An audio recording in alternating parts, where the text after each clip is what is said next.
What is up YouTube? Welcome back to my channel. Nasabihan na ba kayo minsan ng client nyo na ang ingay-ingay ng background nyo? Yung kahit wala naman talagang maingay, yung electric fan lang, naiingayan na sila. Which is, totoo, maingay naman talaga. Lalo na yung dagong-dong ng hangin pagdating sa part nung nakikinig. Also, for example, merong mga aso sa background nyo or mga chicken, naririnig siya during a call. I recently came across an app na sobrang helpful pagdating sa topic na to. Lalo na dun sa mga nag-i-start pa lang, wala pa pambili ng mga mamahaling noise cancelling na headset. Kasi sa experience ko, marami dyan na headset na nagkiklaim na nagka-cancel ng background noise kasi hindi naman totoo.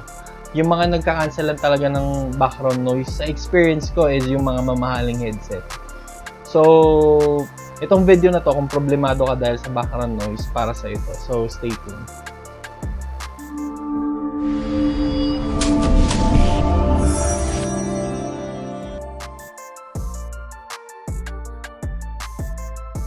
So, nag-start ka pala magtrabaho online o kaya naman nagpaplano ka pala magtrabaho online. Wala ka pa pambiling mamahaling headset, ang meron ka lang is yung headset ng phone mo. Isa sa mga challenges pagdating sa pagtatrabaho online is yung pag-control sa background noise. Ngayon, napakahirap niyan. In my experience kasi, hindi mo maiwasan na biglang tatawagin ka ng anak mo or biglang iiyak yung anak mo sa gabi. Siyempre, nananaginip. O kaya naman biglang tatawag yung alaga kong aso. Minsan pa nga doon sa dati namin tinitirahan, yung kapitbahay namin may alagang mga panabong. At exactly 4 AM, titila ako mga yon habang nasa meeting kayo ng client mo. Like, pinag-uusapan nyo yung mga plans nyo and then maririnig ng client, oh, may mga manok pala kayo. Luckily, syempre, yung mga trabaho kasing napapasok ako, hindi ako required na dapat tahimik yung background. Kaso, mas maganda kasing tahimik kasi it looks professional. Alam mo na, makikita nila na ready ka, nakikita nila na, professional tong kausap ko wala akong naririnig ng mga background noise, maayos yung camera, malayos manamit pagdating sa meeting.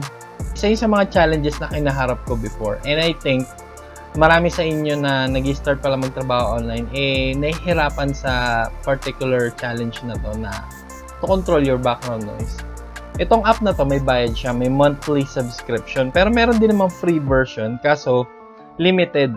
Like, may, I think, 100 plus minutes every week. Pero I found a way na maging free siya. Pero syempre, hindi yun sustainable kasi nga matrabaho. Pero syempre kung nag-i-start ka pa lang, why not, 'di ba? If it's libre naman, wala namang mawawala sa iyo, konting effort lang and then makapagtrabaho ka na maayos. I think it's worth it na gawin. So, itong app na to, ang tawag dito is Chris. Tinuro lang to sa akin ng mga colleague ko and luckily nalaman ko siya kasi nagagamit ko siya ngayon. Diba? Nagre-record ako. Sobrang laki ng difference. Itong audio yung naririnig nyo ngayon is while I'm using Crisp. Nire-record ko to through my laptop. And then, meron ding audio meron ding isa pang audio, pero directly dun sa camera. Na, ang gamit ko naman is boom mic.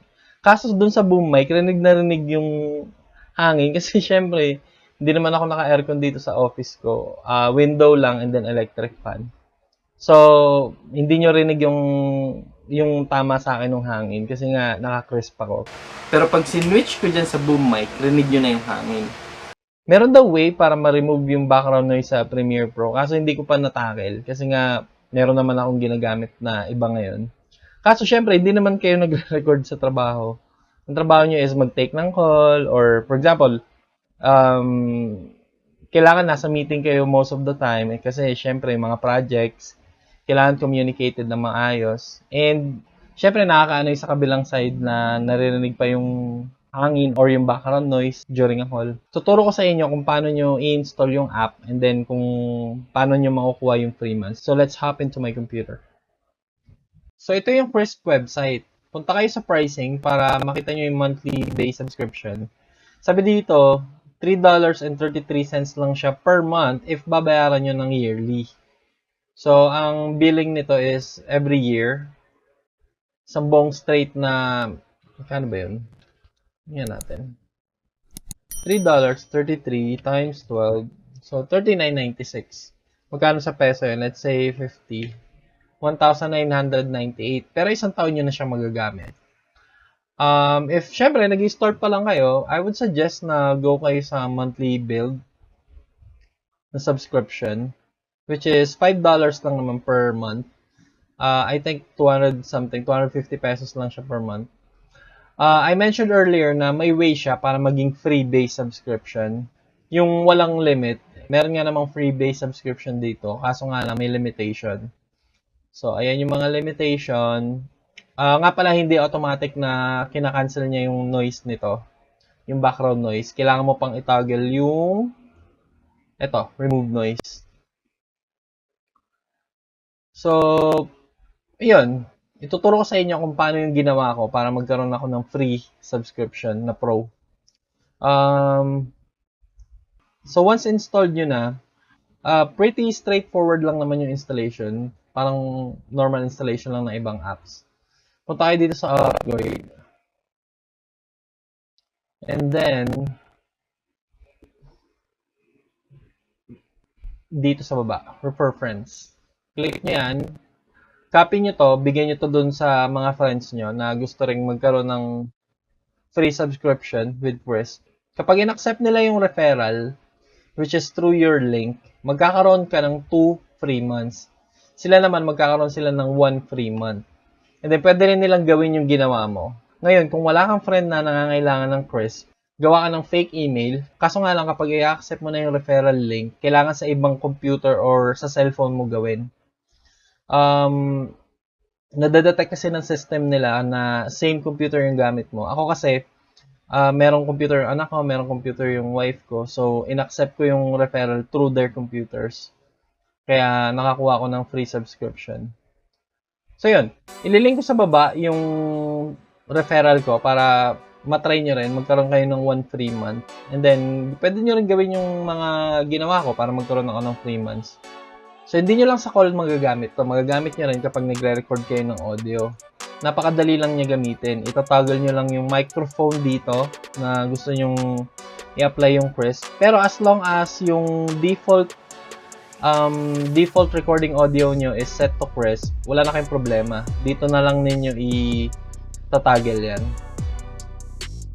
So yun, kung nag-start ka pala magtrabaho online and wala ka pang pambili ng totoong noise cancelling na headset, siguro practical na gawin mo muna tong mga steps na pre-provide ko earlier. And then, you know, as you progress and lumaki na yung sahod mo, bili ka na ng matinong noise cancelling na headset. Kasi nga naman, mas magandang yung gamit mong headset is may noise cancelling feature na hindi mo lang sa computer magagamit mo rin sa cellphone mo.